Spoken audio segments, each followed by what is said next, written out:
말씀으로 인도해 주옵소서. 예수님의 이름으로 기도합니다. 아멘. 말씀은 누가복음 7장 11절부터 17절입니다. 신약 100쪽입니다.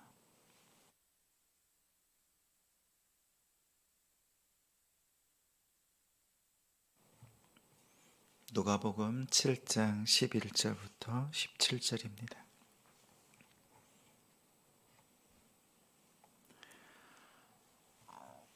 함께 읽습니다. 그 후에 예수께서 나인이란 성으로 가실새 제자와 많은 무리가 동행하더니 성문에 가까이 이르실 때에 사람들이 한 죽은 자를 메고 나오니 이는 한 어머니의 독자요 그의 어머니는 과부라. 그 성에 많은 사람도 그와 함께 나오거늘 주께서 과부를 보시고 불쌍히 여기사 울지 말라 하시고 가까이 가서 그 관에 손을 대시니 맨 자들이 서는지라. 예수께서 이르시되 청년아 내가 내게 말하노니 일어나라 하시매 죽었던 자가 일어나 앉고 말도 하거늘 예수께서 그를 어머니에게 주시니 모든 사람이 두려워하며 하나님께 영광을 돌려 이르되 큰 선지자가 우리 가운데 일어나셨다 하고 또 하나님께서 자기 백성을 돌보셨다 하더라. 예수께 대한 이 소문이 온 유대와 사방에 두루 퍼지니라. 아멘. 사망의 장례를 소망의 장례로 라는 제목으로 말씀 전합니다. 이해와 공감은 차이가 있습니다. 이해는 그 사람의 아픔을 알기에 그래, 알았어, 알겠어 라고 말합니다. 공감은 그 사람의 고통을 알기에 그저 곁에서 말없이 눈물 흘리는 것입니다. 나인성에서 예수님의 행렬은 장례의 행렬을 만났습니다. 나인성은 나사렛에서 남동쪽으로 약 10km 정도 떨어진 지역입니다. 오늘 12절에 그 성에 이르렀을 때 죽은 한 사람, 그 사람을 메고 나옵니다. 그 죽은 자의 어머니 독자입니다. 그의 어머니는 또한 과부였습니다. 하나밖에 없는 아들을 잃었고 더군다나 과부, 그리고 이어서 수많은 사람들이 함께 성에서 나왔습니다. 아들의 죽음은 홀로 남겨진 어머니의 고통이 되었습니다. 또한 가족들의 고통, 동네 사람들의 고통이 되었고 그 장례 행렬을 바라보는 모든 사람들의 고통이 되었습니다. 우리 성도들이 서로의 고통을 이해하고 서로의 아픔을 공감하는 믿음의 가정들이 되길 바랍니다. 그러나 우리가 아무리 고통을 이해하고 공감하더라도 그 상황을 바꿀 수는 없습니다. 이해와 공감 그 가운데 예수님이 계셔야 우리의 마음과 우리의 환경을 바꿀 수 있습니다. 장례 행렬 그곳에 예수님이 계셨습니다.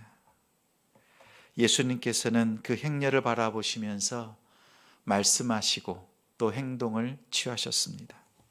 먼저 13절에 과부를 불쌍히 여기사 울지 말라 말씀하셨습니다.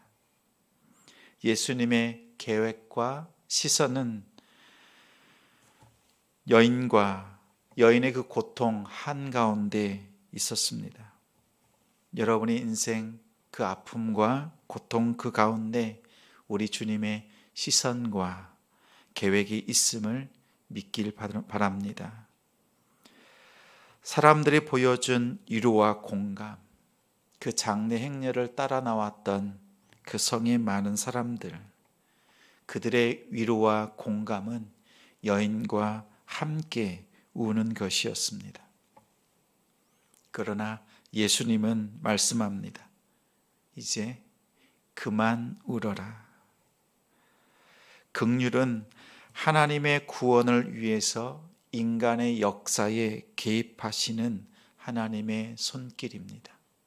우리의 연약함과 아픔과 고통, 특별히 죄 가운데 신음하는 우리의 모습은 하나님의 긍휼이 임하는 이유이기도 합니다. 하나님의 긍휼은 십자가를 통해서 나타났습니다. 그리고 예수님은 14절에 관에 손을 대셨습니다. 예수님이 사망의 장래의 행렬을 멈추셨습니다. 중지시켰습니다. 예수님은 시체에 닿으면 제의적으로 부정하게 된다는 사실을 아시고도 개의치 않았습니다. 성소의 모든 물건은 다른 것에 접촉하면 더러워집니다. 그러나 성소의 주인이신 주님의 손에 닿는 모든 것은 거룩해집니다. 주님께서 어루만지신 영혼은 깨끗합니다. 정결합니다. 거룩하게 하십니다. 예수님은 부정한 것에 영향을 받는 분이 아닙니다. 오히려 부정한 것을 거룩하게 하는 분입니다. 우리가 어떠한 모습으로 나아가든지 주님은 우리를 깨끗하게 하시는 분입니다. 세 번째는 15절에 청년아 일어나라 명령합니다. 죽었던 자가 일어나 앉고 다시 말을 합니다. 모든 울음을 멈추었습니다. 이제 청년의 생명은 예수님께 속해 있습니다. 예수님은 그 아들을 그 어머니에게 돌려주었습니다. 살아난 아들을 어머니에게 돌려주는 장면은 엘리야가 아이를 어머니에게 돌려준 사건을 떠올리게 합니다. 오늘 본문을 통해서 엘리야보다 더 위대한 선지자 예수 그리스도의 모습을 보여줍니다. 예수님께서 돌려준 것은 다시 살아난 아들, 더불어서 부활의 소망, 소망의 장래를 어머니에게 돌려주었고 수많은 사람들을 그것을 보고 하나님께 영광 돌렸습니다. 예수님은 아들을 살리셔서 장례식을 생일 잔치로 바꾸셨습니다. 우리 성도들의 가정마다 이러한 역사가 일어나도록 기도하고 또 기도합니다. 사람들이 하나님께 영광을 돌리며 고백합니다. 큰 선지자가 우리 가운데 일어나셨다. 하나님께서 자기 백성을 돌보셨다. 돌보다는 뜻은 방문하다는 뜻이 있습니다. 하나님의 방문은 곧 구원을 의미합니다. 일찍이 이스라엘 백성은 하나님이 애굽의 노예로 고통당하던 자신들을 방문하셨다고 고백합니다. 출애굽기 3장 16절에 하나님이 이르시되 내가 너희를 돌보아 너희가 애굽에서 당한 일을 확실히 보았노라. 4장 31절에는 여호와께서 이스라엘 자손을 찾으시고 그들의 고난을 살피셨다. 돌보셨다. 살피셨다. 하나님께서 방문하셨다는 의미입니다. 나인성의 청년이 살아난 사건은 하나님이 자기 백성을 구원하기 위해서 방문하실 것이라는 것을 성취한 그 기대를 이루신 사건이었습니다. 선지자 예수를 통한 하나님의 방문은 하나님의 은혜로 임한 사건입니다. 하나님은 긍휼의 예수를 통해서 고통 중에 있는 그 사람을 신방하셨습니다. 그 결과 고통의 공감, 온 마을 사람들의 그 공감은 구원과 기쁨의 공감으로 바뀌었습니다. 아들의 소생, 어머니의 기쁨이 되었고 나인성의 사람들의 기쁨이 되었습니다. 곧 온 이스라엘의 기쁨으로 바뀌었습니다. 고통은 예수로 말미암아 구원과 기쁨으로 바뀝니다. 예수님의 방문이 슬픔을 기쁨으로 바꾸는 계기가 되었습니다. 우리의 이해와 공감 그 안에 예수님의 신방, 그 한 번의 신방으로 우리의 삶은 바뀝니다. 긍휼의 예수님이 한 사람의 인생을 신방하시면 됩니다. 한 영혼을 살리시고 그 사람을 통해서 온 이웃의 기쁨으로 확장되었습니다.